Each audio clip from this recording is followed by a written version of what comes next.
Shu Fugui, played by Yu, was a wealthy young man in the 1940s. However, his nature was lazy and addicted to gambling. 富贵少爷，您又输了。嘿，一晚上都没开，记上吗？哎。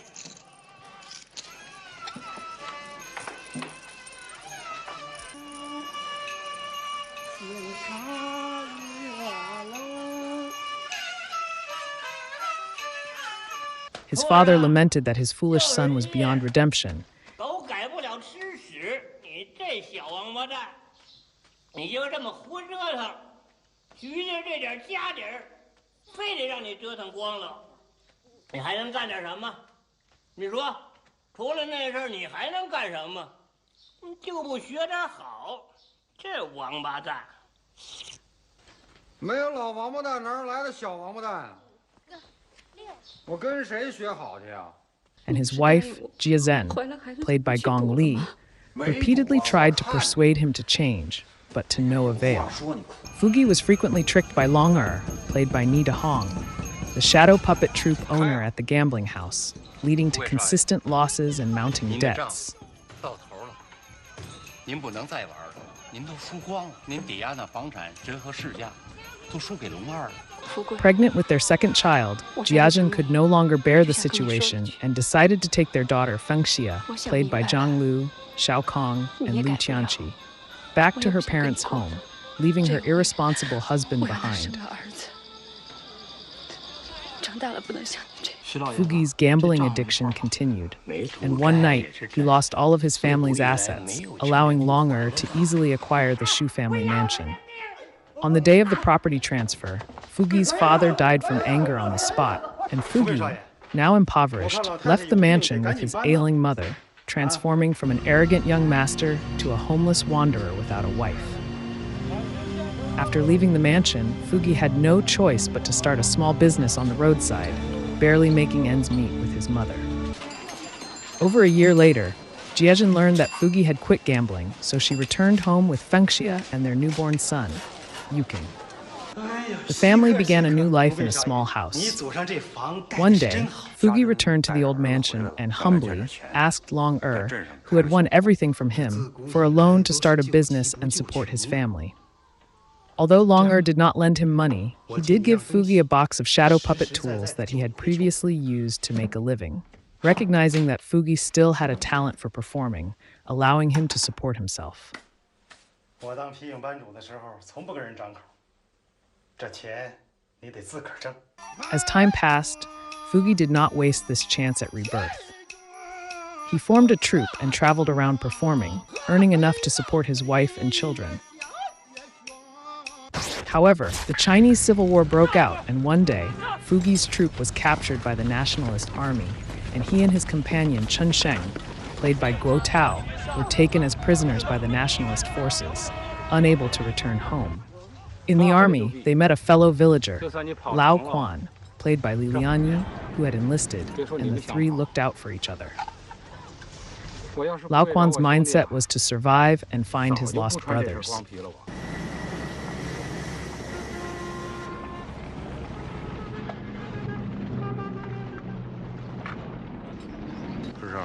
啊！你一见汽车就没魂了。我要是能开上汽车，死都愿意。我可得活着回去。老婆孩子比什么都好。As winter approached, Chen Sheng found a few coats among a pile of corpses to keep warm. 春生，真有你的！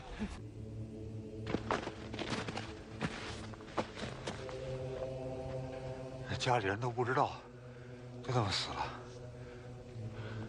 富贵。 咱们可得活着回去啊！回去了可得好好活。 Only for Lao Quan to realize that the pile contained his brothers from his unit. 伤兵里，一大片的都死了。这上面还有我兄弟的部队番号，还是一个连的。 Soon after, the Communist People's Liberation Army attacked, and Lao Quan was shot dead by a communist sniper. Fugui and Chen Sheng surrendered and became prisoners of the communist forces.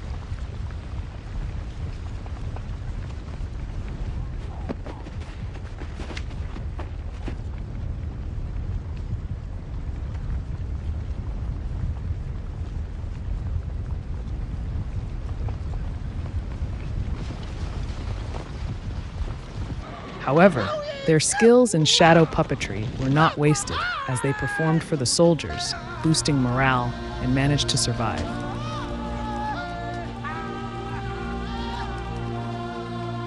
In 1949, the Communist Party took power in China. Chen Sheng followed the People's Liberation Army to the south, fulfilling his dream of driving a car. Fugui, who was credited with revolutionary merit, returned home and reunited with Jiezhen after a long separation. Their son, Yuqing, played by Dong Fei, was growing up, but their daughter Fengshe had lost her voice due to illness, and Fugui's mother had long passed away, never seeing her son return home. The new government arranged a job for Jiezhen delivering water, which the family relied on to make a living.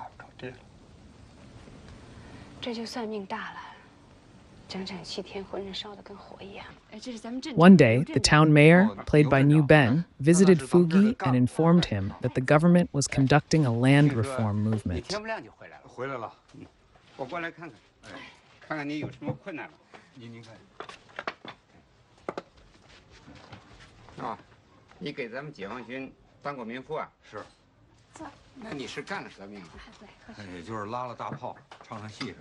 Longer, labeled a landlord, was sentenced to death at a public trial for counter-revolutionary sabotage because he refused to give up the Shu family mansion.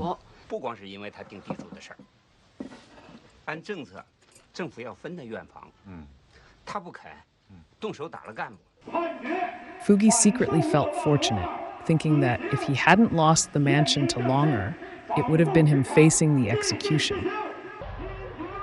He had Jiezhen hang the revolution certificate signed by the People's Liberation Army on the wall, and they lived their lives as poor citizens, with Jiezhen delivering water and Fugui performing shadow plays.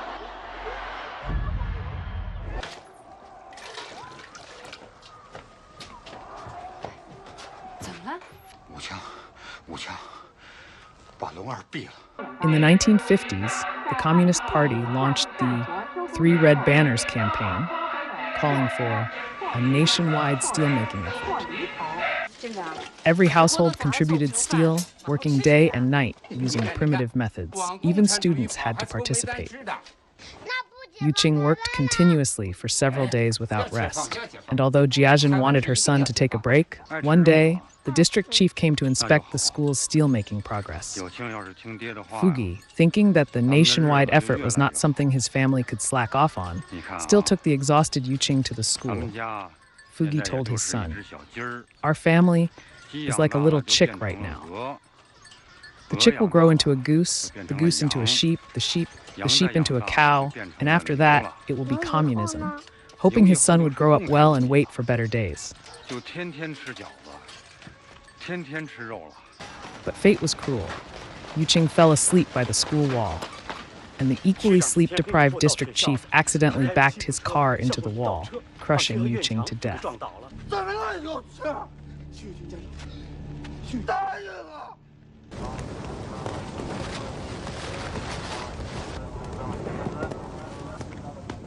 Fate was even crueler, as this district chief turned out to be Chen Sheng, Fugui's old friend who had once shared life-and-death moments with him.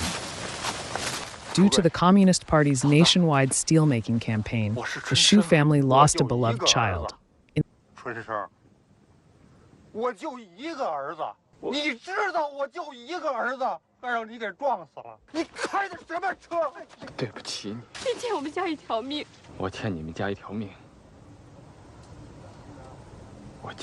In the 1960s, during the Cultural Revolution, the political fervor swept the country, and everyone participated in the campaign to destroy the 4 olds and establish the 4 news. The town mayor persuaded Fugui to burn the shadow puppet box that had accompanied him through life's ups and downs, and Fugui reluctantly complied, burning the symbolic relic of his past.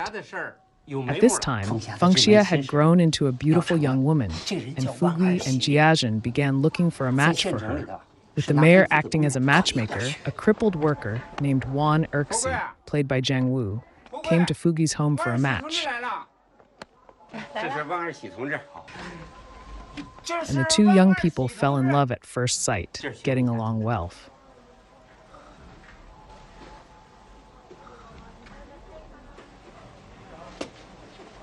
Amid the song, "The party's grace is greater than the heavens and the earth," the newlyweds bowed to the portrait of Chairman Mao and became husband and wife.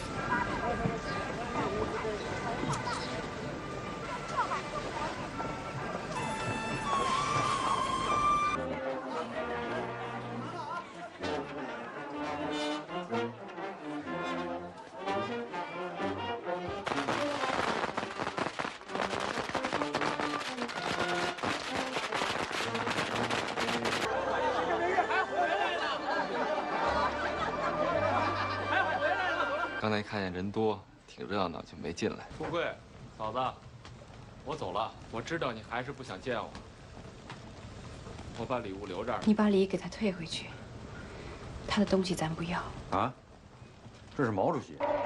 This was the peak of China's cult of personality around Mao Zedong, and many were labeled as capitalist roaders, including the town mayor, who had always looked out for Fugui's family. One day, Erxi accompanied the pregnant Fengxia to her parents' home to share the good news, but also informed Fugui that Chen Sheng had been labeled a capitalist roader and advised the family to distance themselves from him. 我昨天见春生了，春生被揪出来了，他是走资派，昨天开了他的批判大会，咱可得跟他划清界限。 That night, Chen Sheng secretly came to Fugui's doorstep and told him that his wife had committed suicide, and he was utterly despondent, only asking Fugui to accept his savings to settle the guilt he had felt for accidentally killing Yu Qing. 怎么回事？不知道，人呢？不知道，我就接了个通知。 Jia Zhen, who had harbored resentment over her son's death for years, had avoided Chen Sheng several times, but this time she finally opened her heart to face him. And both she and Fugui urged Chen Sheng to keep living because he still owed the Shu family a life. 春生，外边冷，进屋说吧。春生，你记着，你还欠我们家一条命呢，你得好好活着。 Meanwhile, as Fengxia's due date approached, Fugui, Jiazhen, and Erxi were all filled with joy, preparing to welcome the new life. But all the experienced doctors at the hospital had been criticized and driven away, leaving only a group of Red Guard students from a nursing school in charge, which made Fugui's family anxious.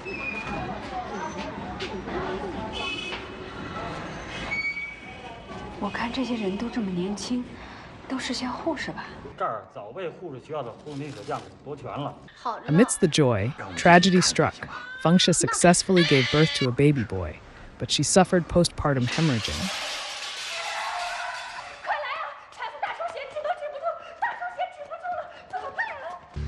The inexperienced Red Guards were helpless in the face of the emergency. Erxi rushed to bring Professor Wang, an obstetrician who had been imprisoned in the reactionary cowshed. But after going too long without food, he collapsed after overeating steamed buns, unable to save Fengxia in time.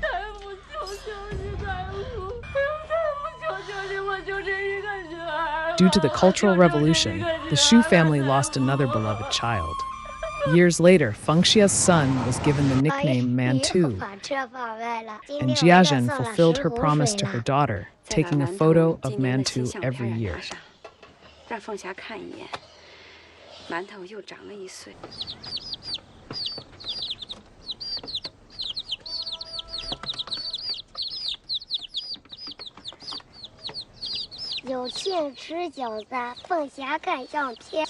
Mantu played with a group of chicks in his hands and asked his grandfather, Fugui, what would happen when the chicks grew up. Fugui told his grandson the chicks will grow into geese, the geese into sheep, and the sheep into cows. But after all that had happened, Fugui could no longer answer the question, what happens after the cows grow up and communism arrives? 馒头就长大了。我要骑在牛背上。对，馒头就骑在牛背上。馒头长大就不骑牛了，就坐火车、坐飞机。那时候啊，日子就越来越好。